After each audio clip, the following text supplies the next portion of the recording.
आज टूनी चिड़िया बहुत खुश थी क्योंकि उसने 5 अंडों को जन्म दी थी। वह अपने अंडों से बहुत प्यार करती। मेरे 5 अंडे एक को भी नहीं फूटने दूंगी, चाहे कुछ भी हो जाए। मैं अपने बच्चों का बहुत ध्यान रखूंगी। अपने बच्चों को एक पल के लिए भी अकेला नहीं छोड़ूंगी। ऐसे वो टूनी चिड़िया पूरा पूरा दिन अपने घोंसले में ही रहती। भूख प्यास लगने पर भी कहीं नहीं जाती। इधर कालू कौवे की पत्नी सुंदरी कौवी ने भी 5 अंडे दिए थे।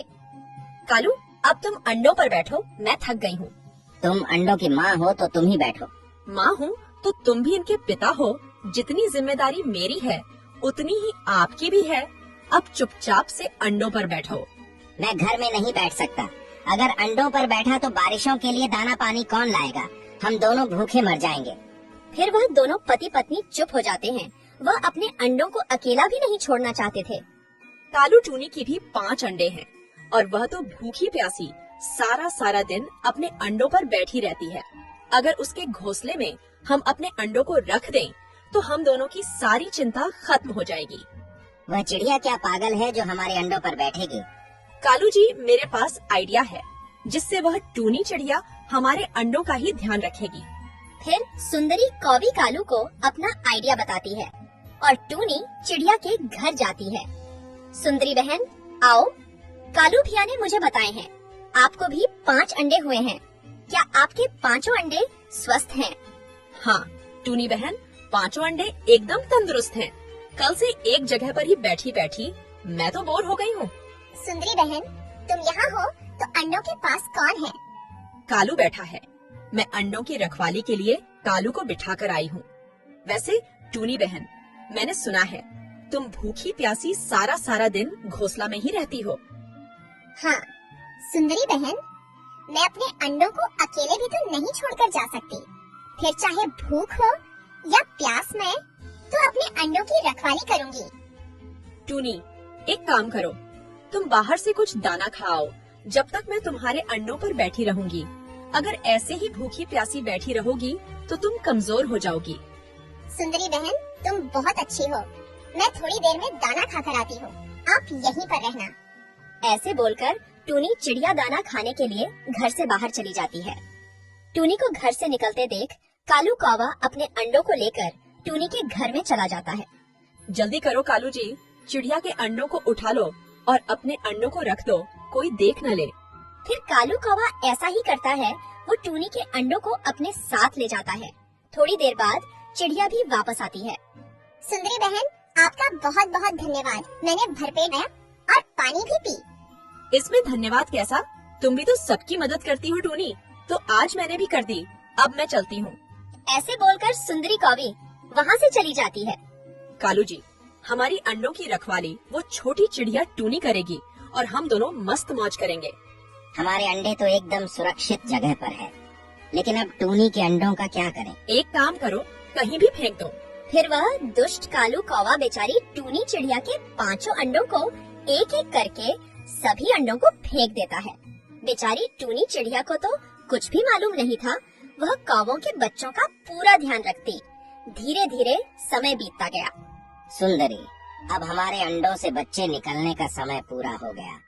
बच्चों के पास हम दोनों का होना बहुत जरूरी है, वरना बच्चे चिड़िया को ही अपनी माँ समझेंगे। हाँ कालू जी, मुझे सब पता है। चले, हम अभी से चिड़िया के घर के पहरा देते हैं। ऐसे बोलकर दोनों दुष्ट कौवे टूनी चिड़िया के घर जाते हैं। टूनी, अंडों से बच्चे कब निकलेंगे? क्या खबर है अंडों का?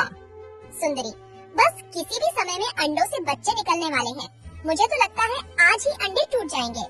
ठीक है तो चिड़िया, हम रात को यही सोएंगे।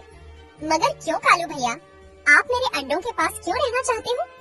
टूनी, कालू जी हमारे अंडों की बात कर रहे हैं। हमारे अंडे भी आज रात को फूट सकते हैं। फिर सुंदरी कौवी कालू को घर से बाहर ले जाती है। कालू जी, आप पागल हो गए हो क्या? अभी हमारा भांडा फूट जाता, जरा लगाम रखा करो। सुंदरी, हम भी नहीं सोएंगे, पूरी रात अंडे फूटने का इंतजार करेंगे। फिर दोनों दुष्ट कौवे चिड़िया के घर के बगल में बैठ जाते हैं और चुप चुप कर अपने अंडों को देखते हैं। आधी रात हो जाती है। कालू और सुंदरी तो घोड़े बेचकर सो गए थे, मगर टूनी चिड़िया तो जाग रही थी। वो अपने अंडों से बात कर रही थी। मेरे प्यारे बच्चों, जल्दी जल्दी अंडों को तोड़कर बाहर आ जाओ। फिर मैं तुमको लोरी सुनाऊंगी, मीठे मीठे फल खिलाऊंगी, आपके नन्हे नन्हे पंखों को उड़ना सिखाऊंगी। इस तरह से टूनी चिड़िया पूरी रात अपने अंडों से बात करती है। उसे अंडे टूटने का बेसब्री से इंतजार था। सुबह हो जाती है और पांचों अंडों से कौवे के बच्चे बाहर निकलते हैं। टूनी चिड़िया तो कौवे के बच्चे देखकर हैरान हो जाती है। ये मेरे बच्चे नहीं हैं। मेरे बच्चे कौवे कैसे बन गए? नहीं नहीं, मेरे बच्चे कौवे नहीं हो सकते। कालू जी, उठो कालू जी, घोड़े बेचकर सोए हो? सुबह हो गई, हमारे अंडे भी टूट गए हैं, जल्दी चलो। वह दुष्ट कौवे भागे भागे टूनी के घर में घुस जाते हैं। कालू जी, यह देखें, हमारे बच्चे बिल्कुल हम पर गए हैं, बिल्कुल काले कलूटे हैं। कालू भैया, ये बच्चे मेरे हैं। ये तुम्हारे बच्चे कैसे हो सकते हैं? ये तो मेरे अंडों से निकले हैं, ये मेरे बच्चे हैं।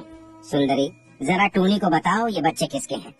फिर सुंदरी कौवी टूनी को पूरी बात बताती है और खूब हंसती है। सुंदरी, फिर मेरे बच्चे कहाँ हैं? मुझे बताओ, वो सुरक्षित तो है ना? सुरक्षित? कैसे सुरक्षित भला? हम कैसे तुम्हारे अंडों को सुरक्षित रख पाते? हमने तो उसी समय तोड़ दिए। दुष्ट जालिम कौवे, मेरे अंडे तोड़ दिए? जरा भी दया नहीं आया तुम दोनों को? जो मेरे मासूम अंडों को मार दिए, तुम दोनों बहुत बुरे हो। चिड़िया का तो रो रो कर बुरा हाल था। तभी कौवे के बच्चे टूनी से बोलते हैं। मम्मा मम्मा, चुप हो जाओ, आप रो क्यों रही हो? जब हम अंडों के अंदर थे तब आप बहुत खुश थे, अब क्या हो गया? मेरे प्यारे बच्चों, ये चिड़िया आपकी माँ नहीं है, हम दोनों हैं आपके माता पिता। आओ हमारे पास आ जाओ। नहीं, तुम बहुत गंदे हो, हमारी मम्मा को रुलाया, हमारे घर से भाग जाओ, हमारी असली मम्मा यही है, तुम भागो हमारे घर से। ऐसे बोलते हुए पांचों बच्चे चिड़िया को मम्मा मम्मा बोलते हैं। उसके पास चले जाते हैं। यह सब देखकर सुंदरी की ममता भी जाग चुकी थी। तब टूनी चिड़िया उससे बोलती है, दुष्ट कौवे, अब यही तुम्हारी सजा है। मेरे बच्चों को मुझसे हमेशा हमेशा के लिए दूर किया। अब बाहर निकलो मेरे घर से। ये पांचों बच्चे मेरे हैं, मैं ही इनकी असली माँ हूँ। मम्मा, हमें पता है आप ही हमारी माँ हो। एक गंदे पक्षी हमें भी आपसे दूर करने आए हैं, लेकिन हम आपसे दूर नहीं होंगे। फिर चिड़िया दुष्ट कौवों को अपने घर से बाहर निकाल देती है। कालू और सुंदरी अपने किए पर बहुत शर्मिंदा थे। अपने बच्चों को अपने से जुदा करके बहुत पछताते हैं।